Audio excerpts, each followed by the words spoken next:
নিরপেক্ষ নির্বাচনে পরাজিত হয়ে ক্ষমতা ত্যাগ করলে কোথাও কি শেখ মুজিবের মুরালের না ভাঙা হইতো না, কিন্তু আমি মনে করি শেখ হাসিনা এরকম অন্যায় করে দাবির মুখে পালায় যায়ও এরপরও এটা ভাঙা উচিত হয় নাই। আপনি দেখেন, খেয়াল করে আমি আবার বলছি, দেখেন প্লিজ, আমার এটা বলেন না যে আমি বলছি এটা উচিত হয়েছে। আমরা শেখ হাসিনার উপরে রাগ হয়ে মুক্তিযুদ্ধের উপরে রাগ দেখাবো, সেটা কোনটা? আমার তো মুক্তিযুদ্ধের উপরে রাগ লাগে না, আপনার তো মুক্তিযুদ্ধের উপরে রাগ নাই, কিন্তু যারা মুক্তিযুদ্ধের উপরে রাগ দেখায় তারা আসলে কারা? শেখ হাসিনার উপরে রাগের নাম কইরা। হাসিনা যদি 2013-তে ইলেকশনে হেরে চলে যেতেন, কেউ কে গিয়ে শেখ মুজিবুর রহমানের মুরাল ভাঙতো আগে না, কিন্তু ফারুক ভাই আমার একটা কথা শুনেন, আমার কাছে আমি নরমাল বুঝি মুক্তিযুদ্ধ শেখ হাসিনার বা উনার বাবার সম্পত্তিও না, যদিও উনার বাবার নেতৃত্বে অনেকাংশেই মুক্তিযুদ্ধ হয়েছিল, পুরো অংশেই মুক্তিযুদ্ধ হয়েছিল, কিন্তু এটা কারো সম্পত্তি না রে ভাই, মুক্তিযুদ্ধ আমাদের সবার। আমরা তো বলছি আমি হাসিনার উপরে রাগ হইছি, আমি মুক্তিযুদ্ধের লোক আমার কি? মুক্তিযুদ্ধের ইতিহাস, মুক্তিযুদ্ধের স্মৃতি, মুক্তিযুদ্ধের নিদর্শন তখনই রাখা যাবে, প্রদর্শন করা যাবে যখন যেগুলি জুলাই স্পিরিট ধারণ করে। যেমন আমি উদাহরণ দিতেছি, তাহলে আপনি বুঝবেন। যে ধরেন বঙ্গবন্ধু এভিনিউর নাম পাল্টে শহীদ আবরার এভিনিউ করা হলো, খুব ভালো কাজ করছেন, এটা জিন্না এভিনিউ করে দেন, আরো ভালো। স্বাধীনতার দিবসের অনুষ্ঠান করার সময় মুক্তিযুদ্ধের মুরাল ঢেকে রাখা হয়েছে, জাতীয় জাদুঘরের মুক্তিযুদ্ধের গ্যালারি জুলাই স্পিরিট ধারণ করে সংস্কারের উদ্যোগ নেওয়া হয়েছে। সোহরাওয়ার্দী উদ্যানে 7ই মার্চের ভাষণ তো দূরের কথা, পাকিস্তানিদের আত্মসমর্পণের দেয়ালচিত্র থাকবে না, মুক্তিযুদ্ধের নেতাদের করা হবে সহযোগী মুক্তিযোদ্ধা। এসবের মাধ্যমে আসলে মানে আমাদের, আপনার রিডিংটা কি ফারুকী ভাই? মানে আপনি কি এখানে প্রথম কথা হচ্ছে মুক্তিযুদ্ধর মাধ্যমে বাংলাদেশের সৃষ্টি হয়েছে। যেদিন 5 আগস্ট হাসিনা পালিয়ে গেলেন, ওই দিন বিকেলবেলা আমেরিকা থেকে প্রকাশিত ম্যাগাজিন ভ্যারাইটি তারা আমার একটা কোটেশন চায় এই ঘটনা সম্পর্কে। তখন আমি এটা এখনো গুগল করলে আপনি পাবেন, সেখানে আমি তো এই কথাটা বলেছিলাম যে it felt like second independence. Now এটার অর্থটা কি? দ্বিতীয় স্বাধীনতা মানেটা কি? দ্বিতীয় স্বাধীনতা তো আক্ষরিক অর্থে নিলে হবে না, এটা কবিতা, এটা অ্যালেগরি। দ্বিতীয় স্বাধীনতা বলতে বা স্বাধীনতার নবায়ন বলতে বোঝানো হচ্ছে মুক্তিযুদ্ধ আসলে কেন হয়েছিল। মুক্তিযুদ্ধ হয়েছিল যে আমার দেশ আমি চালাবো আমার মতো করে, আমার দেশটা আরেকজন চালাবে না। কিন্তু গত 15 বছরে মানুষের মনে এই প্রশ্ন নানাভাবে এসছে যে বাংলাদেশটা কি বাংলাদেশ চালাচ্ছে না অন্য কেউ চালাচ্ছে।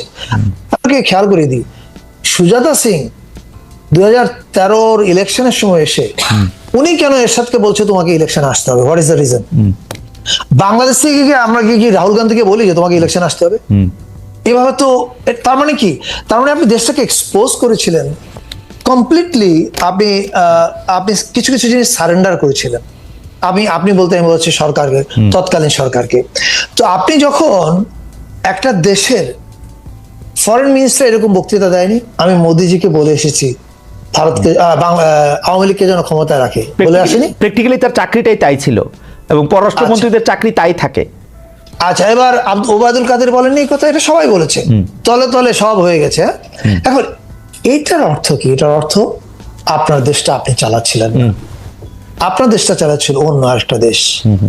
এটা মুক্তিযুদ্ধের কমপ্লিট কম্প্রোমাইজ। অ্যাবসলিউটলি। এখন মুক্তিযুদ্ধকে আপনি যখন কমপ্লিট কম্প্রোমাইজ করেছেন, কিন্তু আবার মুক্তিযুদ্ধের বড়ি বিক্রি করছেন, পক্ষের শক্তির বড়ি, রাইট? তার মানে তখন বোঝা যায় আপনি একটা অসৎ উদ্দেশ্যে কাজটা করছেন। অবশ্যই 2024-এর আগস্ট অভ্যুত্থানের মধ্য দিয়ে কেন জাতি এটাকে নবায়ন, আমিও বলেছি মুক্তিযুদ্ধের নবায়ন কেন বলছি, এই কারণে বলছি যে যেই মুক্তিযুদ্ধের অবশ্যম্ভাবী জিনিস হচ্ছে ফলাফলটা কি? রাষ্ট্রের প্রধান জিনিসটা হচ্ছে সার্বভৌমত্ব, অর্থাৎ আমি আমাকে চালাবো, অন্যের কথা আমি চলবো না, রাইট? এইটা যখন গন কেস হয়ে গেল, যখন এমনকি পানি নিয়ে স্ট্যাটাস দেওয়ার ফলে আবরার ফাহাদকে মরে যেতে হলো, রাইট? এবং মরে যেতে হলো কার হাতে? ক্ষমতাসীন সরকারের ছাত্রলীগের হাতে। আপনি বুঝুন অবস্থা। আমার হাসিনার সমালোচনা করেনি, করছে আরেক দেশের সমালোচনা। এইটা উত্তর দিচ্ছে হাসিনার বাহিনী। তার মানে হাসিনার বাহিনী আসলে ছাত্রলীগের 20 জনের মৃত্যুদণ্ডও হয়েছে আসলে হাসিনার আমলে। আসছে কারণ তখন তার কোনো উপায় নেই কিছু করার। কিন্তু আমি বলতে চাচ্ছি যে কনটেক্সটটা তো, দেশটা তো এরকমই ছিল। এখন যখন 5ই আগস্ট হাসিনা পালিয়ে গেল, বাংলাদেশের বেশিরভাগ মানুষ এটা বিশ্বাস করলো যে এর মধ্য দিয়ে আমরা আমাদের স্বাধীনতাকে রিক্লেম করেছি, and which is why people are saying এটা মুক্তিযুদ্ধের নবায়ন। ফাইন, পরিষ্কার করা গেছে। আর দ্বিতীয়ত, পরিষ্কার। মুক্তিযুদ্ধকে কোনোভাবেই মানে মুক্তিযুদ্ধকে অস্বীকার করা, ছোট করা এর কোনো প্রশ্ন নাই। আমাদের সরকার মুরাল কেন ঢেকে দেওয়া হচ্ছে ভাই? আসছে, দেখেন ওগুলো হচ্ছে শেখ মুজিবের উপর ক্ষোভ। এবার আসি 71 পর্যন্ত স্বাধীনতা আন্দোলনে ওনার ভূমিকাকে কেউ কোনোদিন প্রশ্ন করেনি, রাইট? 72 থেকে 75 উনি কিন্তু ভয়াবহ কাজ করেছেন। আমরা তারপরে কিন্তু এই আলাপটা 72 থেকে 75-এর আলাপটা কিছুটা সচেতন ভাবে আমরা চেপে গেছিলাম। কেন? ঠিক আছে, 75 এরকম একটা ঘটনা ঘটেছে, ঘটনার মধ্যে দিয়ে আমরা ওই অংশটাকে ভেবেছি ঠিক আছে, এটার এক ধরনের ক্লোজার হয়েছে। ফলে 72 থেকে 75-এর প্রসঙ্গটা কিন্তু বাংলাদেশের মানুষ খুব একটা আর তোলে নেই। বাংলাদেশের মানুষ কিন্তু স্বাধীনতা যুদ্ধে তার নেতৃত্ব দেওয়ার জন্য তাকে স্বীকৃতি দিয়েছে। এবং আমি আপনাকে যদি খেয়াল করে দিতে পারি, বিএনপি তাদের আমলে বাংলাদেশের স্বাধীনতা যুদ্ধে নেতৃত্ব দেওয়ার জন্য শেখ মুজিবুর রহমানকে অবদানের কথা কিন্তু সংসদে বলেছে, রাইট? এবং if I am not wrong, আমি সালটা এখন মনে পড়ছে না, বিএনপির এই মুহূর্তে যিনি অ্যাক্টিং চেয়ারম্যান জনাব তারেক রহমান, উনি কিন্তু 2004 ইয়াতে গেলেন যে গোপালগঞ্জে ওনার কবর জিয়ারত করতে গেছেন, রাইট? হ্যাঁ, আমার সালটা মনে নেই এই মুহূর্তে। এই জিনিসগুলো কিন্তু করা হয়েছিল এটার জন্য যে ওকে, ইতিহাসে অনেক ভুল ভ্রান্তি ছিল, একটা রিকনসিলিয়েশনের দিকে যাওয়া হোক। হ্যাঁ, কিন্তু আপনি যখন 2008-এ বিএনপির ব্যর্থতার জন্য তো আওয়ামী লীগ ক্ষমতায় এসছে, রাইট? যে কোনো ভাবে হোক, সেটা রাজনৈতিক ব্যর্থতা হোক, যে কোনো ব্যর্থতা হোক। হ্যাঁ, সব ক্ষেত্রে যে বিএনপি রাষ্ট্র পরিচালনায় ব্যর্থতার পরিচয় দিয়েছে তা না। অনেক ক্ষেত্রে প্রোপাগান্ডা ছিল, অনেক ক্ষেত্রে আমাদের অনেক পত্রিকার ভূমিকা ছিল, সেটা আমি এখন ডিটেলে যাচ্ছি না। কিন্তু আমি মনে করি এই জিনিসগুলো ডিল করতে পারাও তাদের ব্যর্থতা ছিল। এবং সব সরকারের ব্যর্থ থাকে, আমাদের সরকারের অনেক ব্যর্থতা আছে, যেটা আমরা চলে গেলেও দেখবেন আমরা এখনো বলছি। আমরা একটু আগে বলেছি যে আমরা কিছু জিনিস ডিল করতে সময় নিয়েছি, দ্যাট ইজ ফাইন, এটা থাকে, ফাইন না, এটা থাকে। এখন আপনি 2008-এ দায়িত্ব নেওয়ার পরে সরকারে এসে আপনি কি করলেন? আপনি সরকারে এসে এমন কাজ করলেন যেটা মানে অত্যাচার, দুঃশাসন এবং ফ্যাসিবাদের চরম, মানে এই লেভেলের অত্যাচার কেউ দেখেনি। আপনি কতগুলো আয়নাঘর বানিয়েছেন সারা দেশে, কতগুলো মানুষকে গুম করে ফেলেছেন, আপনি ইউ ডিডন্ট বদার, আপনার কিছু যায় আসে না। আপনি ব্যাংকের পর ব্যাংক লুট করে ফেলেছেন কতগুলো ফ্যামিলিকে দিয়ে, আপনি যা তা করেছেন, আপনার মনে যা হয়েছে, কারণ আপনি মনে করেছেন বাংলাদেশের মানুষের ভোটের আমার দরকার নাই, ফলে আমি যা ইচ্ছা তা করতে পারি। এখন আপনি যখন এগুলো করেছেন, করার মধ্য দিয়ে প্রফেসর ইউনূস যখন উনি চিফ অ্যাডভাইজার হিসেবে দায়িত্ব নেননি, বা নিয়েছেন হয়তো, বা আমি ঠিক এখন এক্সাক্ট সময়টা মনে নাই, এনডিটিভিতে একটা ইন্টারভিউতে উনি একটা কথা বলেছিলেন। I think we can go back to that note of him. নোটটাতে উনি বলেছিলেন কি, যে এই যে ওনাকে প্রশ্ন করা হয়েছিল শেখ মুজিবের মূর্তি বা মুরাল কেন ভেঙে ফেলা হচ্ছে, তখন উনি বলেছিলেন যে এই প্রশ্নটা শেখ হাসিনাকে করুন। আমি মনে করি যে এটা শেখ হাসিনারও ভাবার, এবং আওয়ামী লীগের প্রতি যারা সিম্পাথাইজড আছেন তাদেরও ভাবার প্রয়োজন আছে যে হাসিনার কোন পাপে শেখ মুজিবুর রহমানের 72 থেকে 75-এর অপরাধগুলো আবার জিন্দা হয়ে উঠেছে, এটা আওয়ামী লীগকে ভাবতে হবে। আমরা শেখ হাসিনার উপরে রাগ হয়ে মুক্তিযুদ্ধের উপরে রাগ দেখাবো, সেটা কোনটা? আমার তো মুক্তিযুদ্ধের উপরে রাগ লাগে না, আপনার তো মুক্তিযুদ্ধের উপরে রাগ নাই, কিন্তু যারা মুক্তিযুদ্ধের উপরে রাগ দেখায় তারা আসলে কারা? শেখ হাসিনার উপরে রাগের নাম কইরা না, আমি আবার বলছি, শেখ মুজিবুর রহমানের উপরে রিয়াকশন দেখিয়েছে। আপনি যদি শেখ মুজিবুর রহমানের উপরে রিয়াকশন দেখান, মুক্তিযুদ্ধের এগেইনস্টে আপনার কি? আমি আবার বলছি, আপনি কি আমাকে এবং আমাদের সরকারকে যদি বলেন, বা বাংলাদেশ আপনাদের সরকারও তো দেখায় দেয় যে ইউনূস সাহেব দেখায় দেয় হাসিনা রেগে জিগান, মুজিব রেগে জিগান, আমরা তা করে জিগাবো কেন? আমারও তো হাসিনার উপরে অনেক রাগ, আমি তো জীবনে মুক্তিযুদ্ধের উপরে রাগ হইতে পারি না, শেখ মুজিবের উপরে 71 পর্যন্ত রাগ হইতে পারি না। তো না, আমি বলি, আমরা সরকারের তরফ থেকে যদি আপনি কোনো একটা কারণ দেখতেন যেটা মুক্তিযুদ্ধকে ডিসরিগার্ড, ডিজোন করার চেষ্টা করা হচ্ছে, তাহলে আপনি এই কথা বলতে পারতেন। হাসিনাকে জিজ্ঞেস করুন দিয়ে কি বোঝানো হচ্ছে? বোঝানো হচ্ছে আপনি দেখেন ভাই, আপনি এটা কেন বুঝতেছেন না? আপনি যে হাসিনা যদি 2013-তে ইলেকশনে হেরে চলে যেতেন, কেউ কে গিয়ে শেখ মুজিবুর রহমানের মুরাল ভাঙতো আগে। না কিন্তু ফারুক ভাই আমার একটা কথা শুনেন, আমার কাছে আমি নর্মাল বুঝি মুক্তিযুদ্ধ শেখ হাসিনার বা উনার বাবার সম্পত্তিও না, যদিও উনার বাবার নেতৃত্বে অনেকাংশেই মুক্তিযুদ্ধ হয়েছিল, পুরো অংশেই মুক্তিযুদ্ধ হয়েছিল, কিন্তু এটা কারো সম্পত্তি না রে ভাই, মুক্তিযুদ্ধ আমাদের সবার। আমরা তো বলছি আমি হাসিনার উপরে রাগ হইছি, আমি মুক্তিযুদ্ধের লোক আমার কি? আবারও এখানে আমি পরিষ্কার করতে চাচ্ছি, যারা আক্রমণ করেছেন তারা তো আমরা না, আমিও না, আমরা তো জানি না কারা ওখানে আক্রমণ করেছেন, রাইট?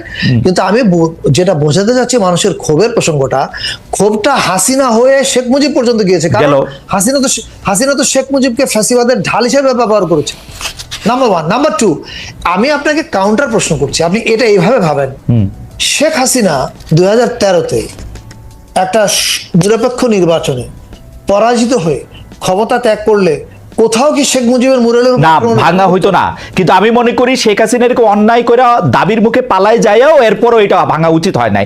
আপনি দেখেন, খেয়াল করে, আমি আবার বলছি, দেখেন প্লিজ, আমার এটা বলেন না যে আমি বলছি এটা উচিত হয়েছে।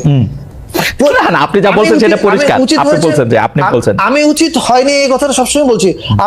আমি খুব নরম মনের মানুষ ভাই, আমি মধ্যপন্থী মানুষ। আমি মনে করি সবাই, যেমন যে লোক আপনি আমি জানি না, আমার আম্মা ছোটবেলায় একটা গল্প, মানে এটা হাদিসে আছে কিনা আমি ঠিক নিশ্চিত না, আমি না জেনে মন্তব্য করতে পারি না, তবে আমার আম্মা নবীজির নামে একটা কথা আমাদেরকে সবসময় বলতেন। আম্মা বলতেন যে বাবা, এটা আপনারা অনেকেই সবাই শুনেছেন, যে নবীজির পথে কাটা বিছা রাখতো একজন বুড়ি। একদিন নবীজি পথ দিয়ে হেঁটে যাওয়ার সময় দেখলেন যে কাঁটা নাই। তখন উনি জিজ্ঞেস করলেন যে কি ব্যাপার, ওই বুড়ি কোথায়? তখন উনি জানতে পারলেন যে উনি অসুস্থ। তখন উনি ওনাকে দেখতে গেলেন। এখন এটা সহি হাদিস কি হাদিস আমি জানি না, কিন্তু আমার মা আমাকে যে ঘটনাটা বলতেন, এই ঘটনাটাকে আমার কাছে দুর্দান্ত ইন্সপায়ারিং একটা ঘটনা মনে হয়েছে। আমার কাছে মনে হচ্ছে যে মানুষ আমার ক্ষতি করতে চায়, আমি তাকেও যেন হেল্প করার মতো উদারতা দেখাতে পারি। আমি একটা উদাহরণ দেখাই।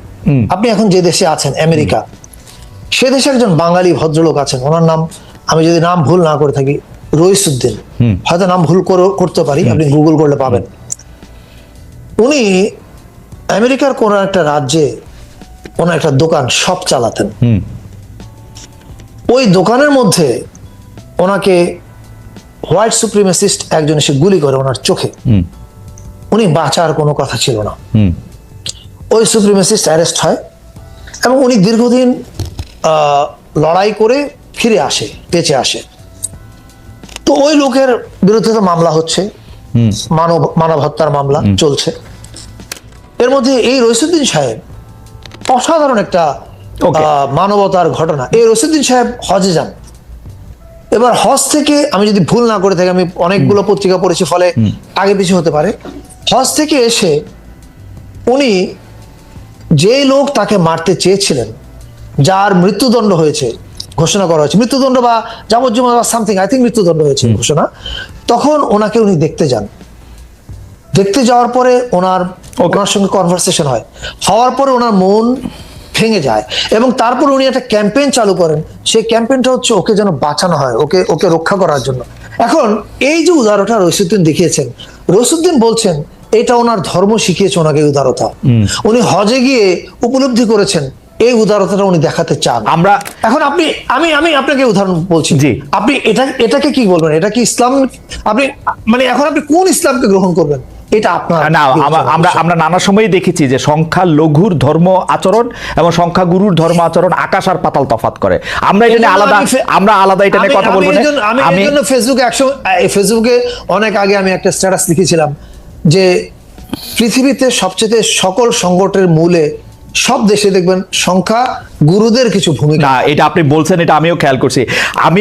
আমি শুধু আপনাকে একটা জিনিস খেয়াল করে দিই, ধরেন আমরা যে ভারতের সাথে খুবই নতজানু কূটনীতি